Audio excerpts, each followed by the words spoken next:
Welcome to episode 67. Hey, this is John Lee Dumas of EO Fire, and you're listening to Who Did That Voice, where we take an in-depth look at voiceovers. Finally, warmer weather is here, and there is no better time than right now to book your vacation getaway with 3D Travel Company. Head on over to our website at www.whodidthatvoice.co and click the Book Now button on the left-hand side. They give a complimentary quote so you can get an idea of what it will cost to take your summer vacation. For a limited time, Who Did That Voice listeners can receive a Disney gift card for qualifying Disney and Universal trips, booked and traveled by the end of 2017.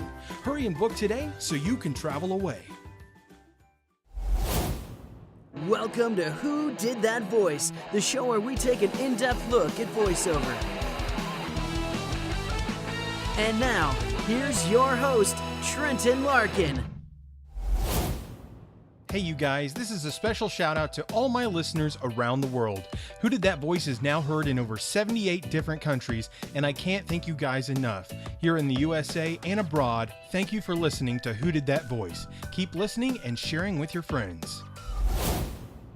Hey everyone, and welcome back to the show. Today's special guest voiced Fox McCloud on Star Fox Zero, The Battle Begins.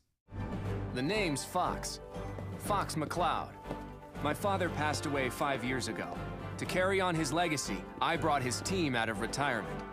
Star Fox, the elite squadron he founded and died to protect. I've recruited the best teammates a squad leader could ask for. Now sit back, relax, and enjoy the show. Hey everyone, and welcome to another episode of Who Did That Voice. Today on the show, we have Joe Zieja joining us today. Joe, thanks so much for coming on the show. Hey, thanks for having me. Hey, it's a pleasure. You know, Joe, the very first thing we always like to do when we have a special guest on the show is just to kind of get to know them a little bit, get to know our special guest. And, you know, how did you get into the world of acting and more specifically the world of voice acting? So my story is a little bizarre. I actually didn't grow up acting. I have no acting in my family, et cetera, et cetera. I was actually an officer in the Air Force for quite some time, and then I worked for the government after I got out. But it was kind of always something in the back of my head that I always wanted to try to do. And I was on reserve duty one Saturday, the only person in the office because I was a reservist. Everybody else is active, so I was kind of putting in my time on the weekend after I'd left active duty. And I was chatting with another author friend of mine on Google Hangouts because there was just nothing to do. And I said, you know what I've always wanted to try? Voice acting. And I'm thinking mostly like from a video game animation perspective, anime. Yeah. And he's like, well, my company that I used to work for used to hire people to do some of their videos from this website called voices.com. You should check it out. So I did. I went on there, kind of saw what it was all about. I had some equipment from being sort of a hobbyist musician. And I actually booked the first thing I auditioned for, which was pretty much like everybody else, a cartoon panda speaking Arabic to children. That's like everyone's first VO job, right? Yeah, yeah. I had some language experience from my military days, and Wow. Just figured I'd give it a shot. And I booked right away, and I was like, huh, this is pretty interesting. I got paid for that. I wonder if I could do this more. Yeah. So I just started kind of like investing all of my free time into voiceover, kind of looking for a way to get out of government work. And then so for about a year, any money that I made since I had a stable government job kind of was monopoly money. I put it right back into the study of voice and new equipment and all that, memberships to different pay-to-play sites, Voice 123, et cetera. Some business coaching from a good friend of mine now, J. Michael Collins, who kind of mastered the pay-to-play world before I came on the scene. And for about a year, I would come home from working for the government, and I would work until like 10 o'clock at night, doing auditions and jobs, upgrading my equipment, kind of feeling things out. Within about 10 months or so of that, I was talking to my government job and saying, I need to go part-time or I need to quit. What do you want me to do? And they gave me a part-time slot for a little while, and about 6 months later, I quit everything. That was about October 2014. I quit my day job. And then 8 months later, we moved to LA to go hunt the big stuff. So decided to give up the government job to follow the passions and dreams. Yeah. Wow, that is awesome. I mean, such an organic story. I have not heard a more unique story, I think, to date. Especially from someone not coming from a background of acting or anything remotely. So that's very fascinating. And thank you so much for your service to our country. Oh, thanks. Joe. I really appreciate what you do, and I appreciate all of our servicemen and women for what they do in fighting for our freedoms. And it's fascinating that you were able to voice. You said a panda in Arabic, correct? Yeah, it was, pretty basic it was a kid's game, teaching, I can't remember if it was, I think it was teaching Arabic children how to speak English. So it was more of like you click on something and it'll tell you, the number in Arabic and then in English, or like, simple basic phrases. I'm not fluent by any stretch of the imagination, but I can handle, 25, 30 words that I, practice and then repeat. Oh, absolutely. So it was kind of an ESL program, English as a second language kind of thing, maybe for kids. Yeah, it was a little video game for kids. Cool. Awesome. Well, Joe, speaking of different projects you've worked on, I know you've worked on an audiobook that recently came out last June called Mechanical Failure. And tell us a little bit about that project and what it was regarding and what you were telling and what was the story you were telling there. So actually, I wrote Mechanical Failure. Oh, That's wow. my book. That's awesome. I've been writing for quite some time, and I actually always sort of thought that becoming an author would be the thing that took me out of government work. Yeah. But I didn't actually get published. Well, I didn't publish a novel until a year or so after I had already become a voiceover artist. So Mechanical Failure is actually the first book in a trilogy that I sold to Simon & Schuster in 2015. It released in last June. The second book is due to release this October or September, and then the third book will come out sometime next year. Fantastic. And so part of the deal when we were negotiating audiobook rights for the book through my literary agent, I was like, you got to find somebody that's going to let me narrate it, because I don't want anybody else to narrate it, because I'm a voice actor. This seems really like a natural fit. So it was important for me to find somebody that was going to give me creative license, not just treat me as like a teleprompter. And so we ended up selling to Tantor Books, who gave me all kinds of creative license to do fun things with the book. And that was like in the contract when we sold the audio rights to Tantor. It was like, you can buy these rights, but you also must hire Joe as the narrator. That's awesome. I love how y'all work that in. And so, you're going to be voicing, of course, the other books as well then. Yep. Awesome. That is so cool. To be able to write and voice your own book, that has to be super awesome. It is a lot of fun. And for the most part, like I don't do a lot of audiobooks. It's just not the thing that I enjoy the most.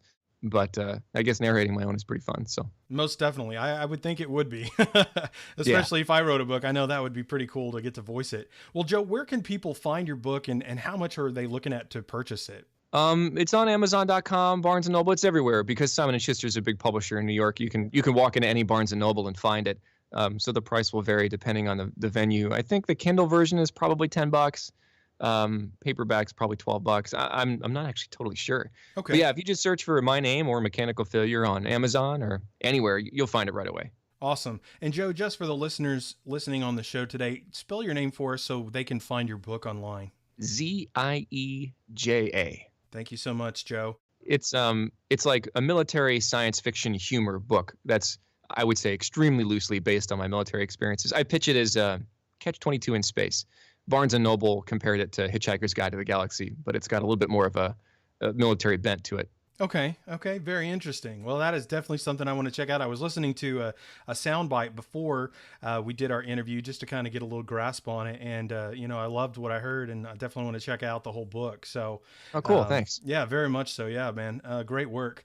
The next thing, hey, you're very welcome. The next thing I wanted to talk about with you is something that I absolutely loved, which was the Star Fox Zero project that you did, The Battle Begins, and you played Fox McCloud. That was super awesome, man. How did that all work out for you to get that role? Actually, they cast that through one of the pay-to-play sites. Oh, and wow. I had no idea what it was when I auditioned for it. Actually, they sort of pitched it at first like a voice match. Okay. But I didn't recognize the little bits that they sent. I mean, I'm a fan of the Star Fox series as well, so I'm actually kind of surprised I didn't pick it up. But they sent over these clips, and they wanted somebody that could sound like Mike West, who does the voice of Fox and all the video games, or at least most of the video games. And I don't know why they didn't hire Mike West or what they were thinking of doing, but I'm happy. I got the the email from the casting director, and they were like, "Hey, we're hiring you for this. It should be." Well, it actually said multiple roles, so I thought like, "Oh yeah, okay, I'm background voices." Yeah. Yeah, and they sent me like an NDA, and I open up the NDA, and it says Nintendo on it, and I'm like, "Huh, what's Nintendo doing right now that they'd need voices for?" And I actually thought like, okay, so I know there's like a Zelda game in the works. I know there's a new Star Fox game that's kind of in the works, but it's late in development. I don't know why they'd be tapping voice actors now. Anyway, I couldn't figure it out. And so, I got kind of excited. I told my wife about it. I think the day before I was scheduled to record, I got the sides, and I open it up, and it's Fox McCloud. And I'm just like sitting on the couch going like, no. That's like, really, like right off the bat. It was like 2 months, no, maybe like 6 months after I got to LA, and I'm looking at this thing and I'm yelling at my wife. I'm like, Fox friggin' McCloud. This is Fox friggin' McCloud. Wow. And so, yeah, we had a ton of fun. It was like this really fast project. They recorded it 2 days later and then put it out a week later, and then really didn't let us talk about it even after it was released for about a month, until the game itself came out. Yeah. The animation vignette was designed as sort of like a prequel to the game. Okay. So crazy fun project, totally unexpected. Yeah. Dude, yeah, I mean, coming right into LA and practically getting that's just awesome, dude. I mean, Fox McCloud has always had such a unique place in my heart, because I've loved video games since forever. And the games were just, I know, I was like talking to my wife the other day about our N64. I was like, we need to get the Star Fox game. And, it's just like, who doesn't love Star Fox, And so to get to voice that, it was just like, man, and you have such a rich voice. I mean, when you come through as Fox McCloud, it's awesome, dude. Thanks. Yeah. We originally kind of started the session with a little bit of like, we need you to be basically Mike West's clone. But very quickly, we went away from it. Not because Mike West isn't awesome, and he is. I think they were looking for something a little bit different. They wanted, actually, the director repeatedly said, yeah, I want Fox, but I want Fox with teeth.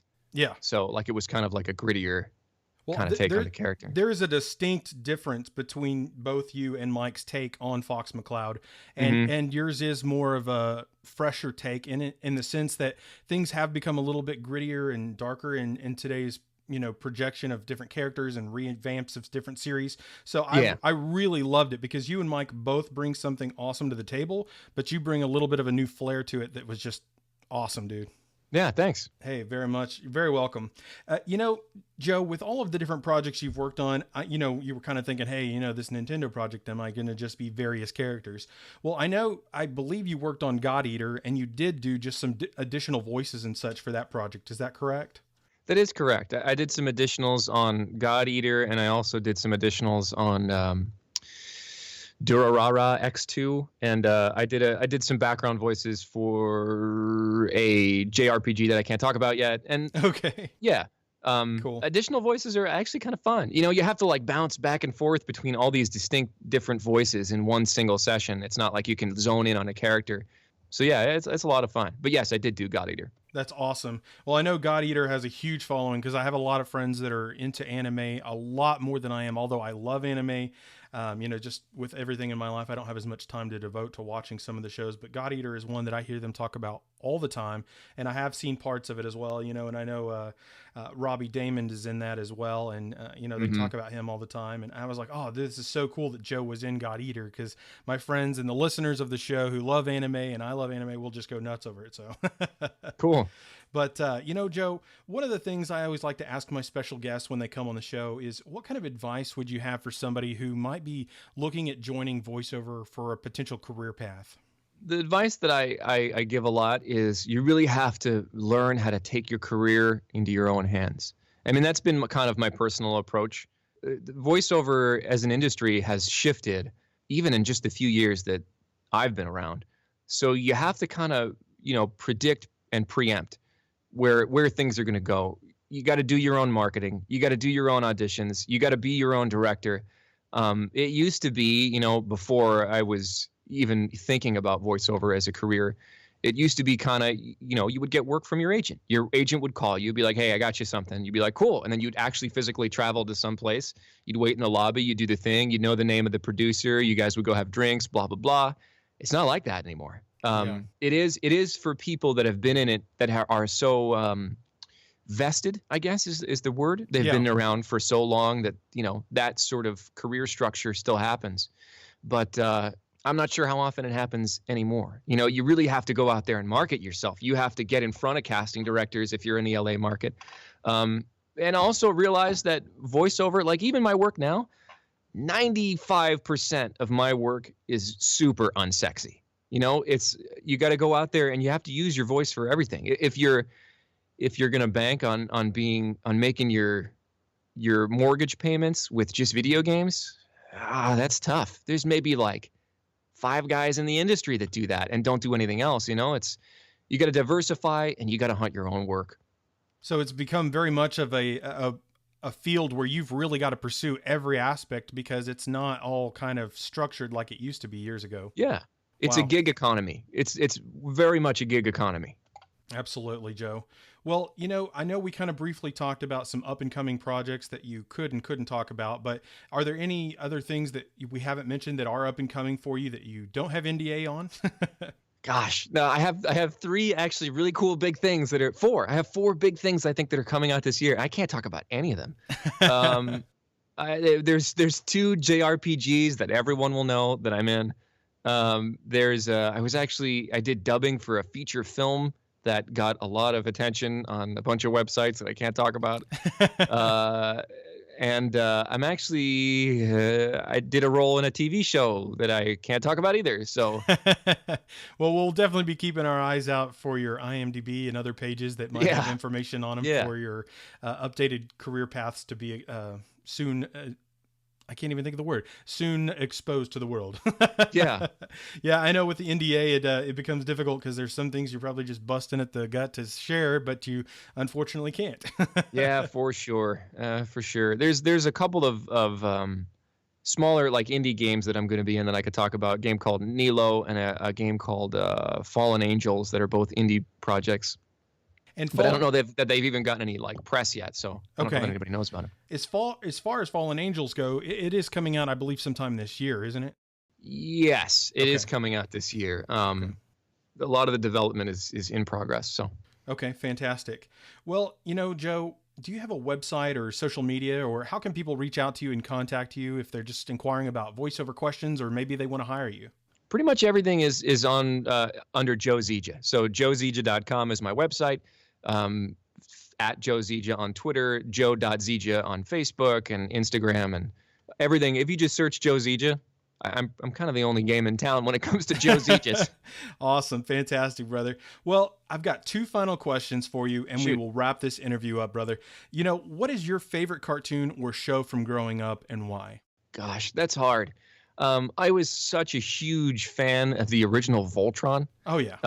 I mean, like, so much so that I have a soon-to-be 4-year-old daughter, and I got her hooked on it because I have like the DVD collections of like the old Voltron episodes, and we just sit there and she yells about the lions on the screen. That was definitely one of my favorite cartoons growing up. Absolutely, that is a super big classic and one of my favorites. So that's awesome, Joe. Well, Joe, I have the last question for you here, and it is: what is the legacy that you want to leave behind? I am, above all else, passionate about storytelling in all of its forms. So I think that stories are the way that we communicate with each other on a level that you just can't use normal dialogue for. It's why I write books. It's why I came out here specifically to get involved in thick storytelling voice projects like video games and animation. Stories have the power to widen the perspective of the people that experience them in ways that simple education or textbook or you just can't do. So I want to leave behind a whole trail of really strong stories that I helped tell in some fashion or other that helped, I guess, widen the human point of view. Absolutely, Joe. I think that's fantastic. Your legacy that you're wanting to leave behind. I really appreciate you sharing that with us today and for giving us some of your valuable time here for the show today. Absolutely. Thanks so much for having me on. It's always fun to chat with folks in the industry. Absolutely, Joe. Well, Joe, it has been an absolute honor and pleasure having you on the show today. Would you please give us a special closeout as Fox McCloud? Hey, this is Joe Zieja here on Who Did That Voice. Let's rock and roll! Hey everyone, I sure hope you enjoyed today's episode with Joe Zieja, the voice of Fox McCloud from Star Fox Zero: The Battle Begins. And if you did, please find me on Facebook, Twitter, or Instagram by searching Who Did That Voice. I would love to hear from you. You know, a question you might ask yourself is, where can I listen to Who Did That Voice? That's an excellent question. You can hear us on iTunes, Stitcher Radio, TuneIn Radio, YouTube, and our website at www.whodidthatvoice.co. Click the Episodes tab and listen away.